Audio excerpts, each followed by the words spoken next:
Selamat berjumpa lagi para siswa semuanya.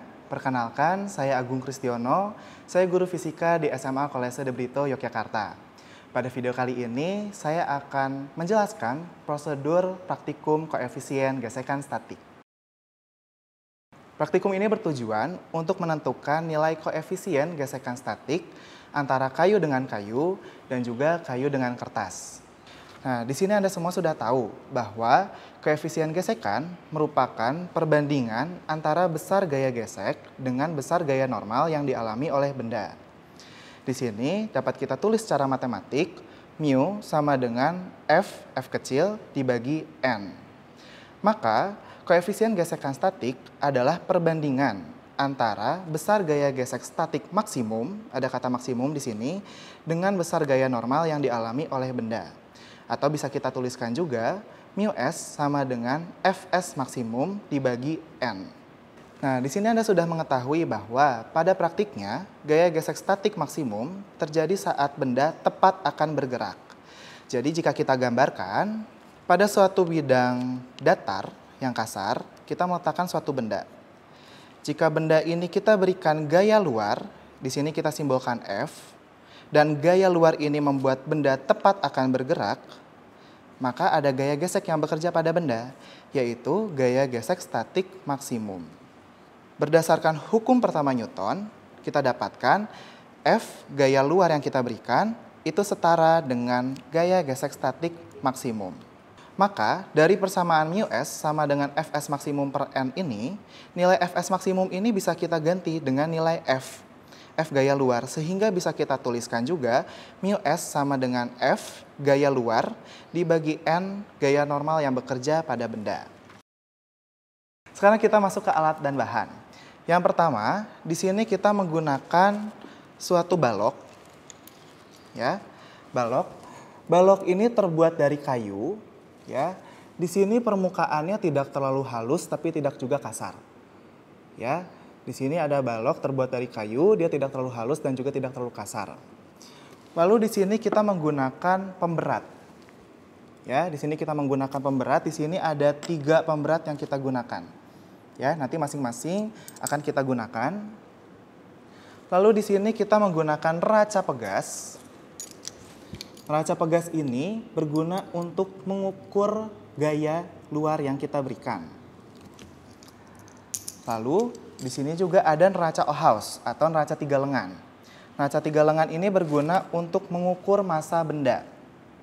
Oke, sekarang saya akan menjelaskan secara singkat tentang neraca Ohaus atau neraca 3 lengan ini. Ya, yang pertama, di sini ada piringan. Piringan ini berfungsi sebagai tempat diletakkannya benda-benda yang ingin diukur massanya.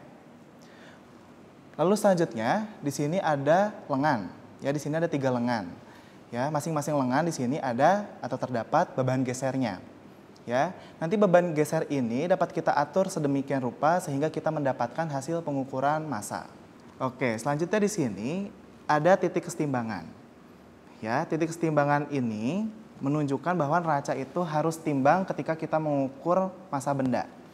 Ya, jadi beban di sebelah kiri harus sama dengan beban di sebelah kanan sehingga neraca setimbang dan kesetimbangannya ditunjukkan oleh ini, oleh titik kesetimbangan di sebelah kanan ini. Baik, sekarang kita akan mulai menimbang salah satu benda ya. Sebelum kalian menimbang benda, pastikan beban geser berada di titik 0 semuanya. Ya, dan pastikan di sini di titik kesetimbangannya ada 2 garis. Kedua garis tersebut saling berimpitan. Lalu kita letakkan salah satu benda, di sini saya ingin mengukur balok kayunya dulu. Kita letakkan di atas piringan, ya, tepat di tengah-tengah, jadi pastikan dia berada di tengah-tengah. Nah, di sini kan kelihatan bahwa tidak setimbang, ya, karena kedua garis ini tidak berimpitan. Maka kita atur beban penggeser sehingga kedua garis tersebut berimpitan. Nah, kita coba-coba saja.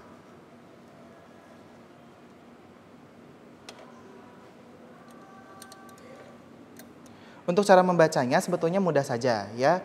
Kalian hanya perlu menjumlahkan ya nilai yang ditunjukkan oleh lengan pertama, lengan kedua dan juga lengan ketiga. Tapi untuk lengan ketiga ini, kalian harus hati-hati. Dari angka 0 ke 1, dari angka 1 ke 2, dan seterusnya ada 10 skala. Maka nilai satu skalanya itu adalah 0,1 gram. Nah, sekarang berdasarkan pengukuran ini, ya, kita bisa melihat bahwa pada lengan yang pertama, beban geser menunjukkan angka 70. Pada lengan yang kedua, beban geser menunjukkan angka 0. Pada lengan yang ketiga, beban geser menunjukkan angka berapa ini? 6, 6,1, 6,2, 6,3. Sehingga hasil pengukurannya 70 ditambah 0 ditambah 6,3 sama dengan 76,3 satuannya gram. Nah, sekarang jika kita ingin mengukur benda yang lain, pastikan setiap beban geser dikembalikan ke titik nolnya. Lalu benda diambil secara perlahan-lahan. Gitu ya. Nah, sekarang kita akan mengukur massa pembeban atau pemberat yang pertama. Ya, kita letakkan di atas. Lalu kita ukur sehingga didapatkan hasil sebagai berikut.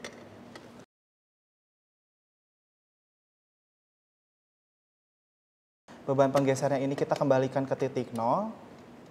Sekarang kita ukur massa pemberat yang kedua. Kita ukur sehingga mendapatkan hasil sebagai berikut.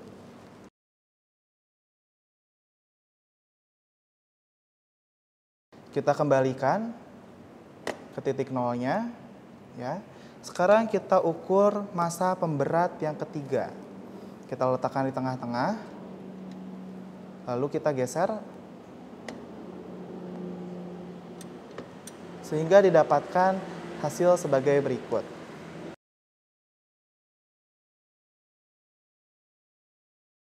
Jika kalian sudah selesai menggunakan alat neraca Ohaus atau neraca 3 lengan, pastikan setiap beban geser kembali ke titik nolnya.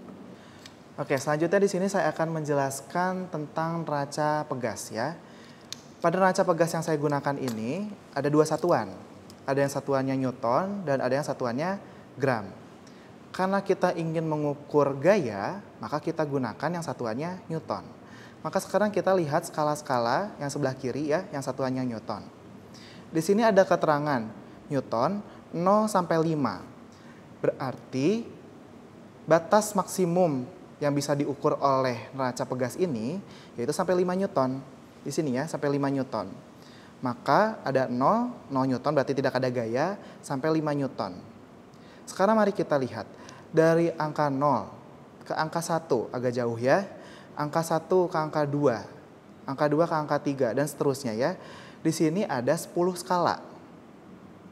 Nah, kalau ada 10 skala berarti satu skalanya itu bernilai 0,1 Newton. Sekarang sebagai contoh. Nah, berdasarkan hasil pengukuran ini, berarti kita bisa tahu nilainya 1,4 Newton. Contoh lain. Misalnya seperti ini, ya. Hasil pengukuran ini menunjukkan berapa gayanya? 3,3 Newton. Oke, sekarang percobaan yang pertama ya. Di sini kita ingin menentukan koefisien gesekan statik antara kayu dengan kayu. Maka di sini kita letakkan balok kayu di atas bidang kayu. Nah, pada percobaan pertama di sini kita meletakkan satu pemberat. Nah, lalu kita kaitkan neraca pegas ke pengait yang ada di balok. Seperti ini ya, sudah terkait. Lalu kita tarik neraca pegas ini ya lurus horizontal, tapi jangan bergesekan dengan bidangnya. Nah, kita tarik.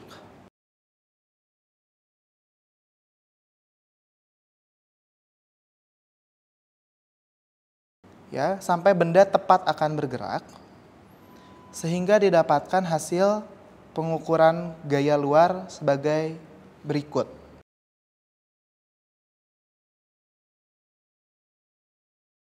Kita tambahkan satu beban lagi, beban kedua, ya. Lalu kita tarik, caranya sama seperti tadi. Jangan sampai bersentuhan dengan bidang, tapi jangan miring juga. Kita tariknya pelan supaya kita bisa melihat hasil yang sebenarnya ya. Nah, kita pelan-pelan sehingga didapatkan hasil pengukuran sebagai berikut.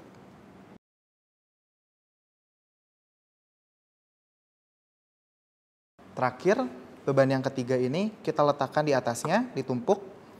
Caranya sama ya. Ditarik horizontal, lurus, mendatar. Jangan bergesekan dengan bidang. Dan kita tariknya pelan-pelan. Sehingga didapatkan hasil sebagai berikut ini.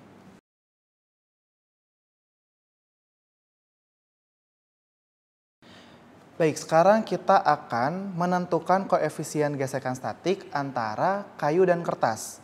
Maka di sini balok kayunya diletakkan di atas kertas. Seperti ini ya. Lalu sama seperti tadi, di sini kita menggunakan satu pemberat dulu. Lalu di sini neraca pegasnya kita kaitkan ke kaitan yang ada di balok kayu ini. Ya. Sama seperti tadi, ya, kita tarik pelan-pelan sehingga balok tersebut tepat akan bergerak.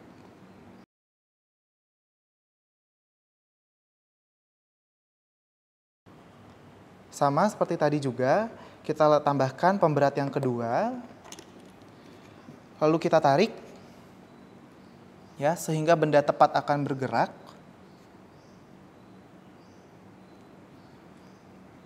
Nah, didapatkan hasil pengukuran sebagai berikut.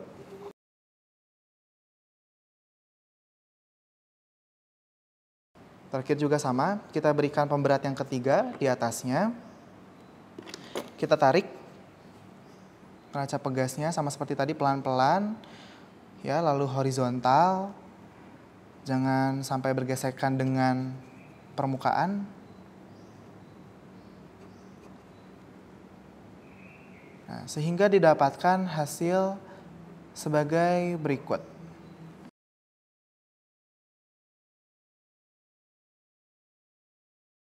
Oke, baik para siswa semuanya, berdasarkan praktikum yang sudah kita lakukan tadi, Anda sudah mendapatkan data dan nanti data-data itu silakan dianalisis untuk mendapatkan nilai koefisien gesekan statik. Silakan Anda buat laporannya ya, runtut dari awal dari tujuan, alat dan bahan, dasar teori, prosedur, data dan analisis, pembahasan, dan kesimpulan. Untuk pembahasan nanti akan diberikan panduan, silakan ikuti panduan yang sudah diberikan. Oke, terima kasih telah menonton video ini. Tetap semangat belajar fisika, Tuhan memberkati kita semua.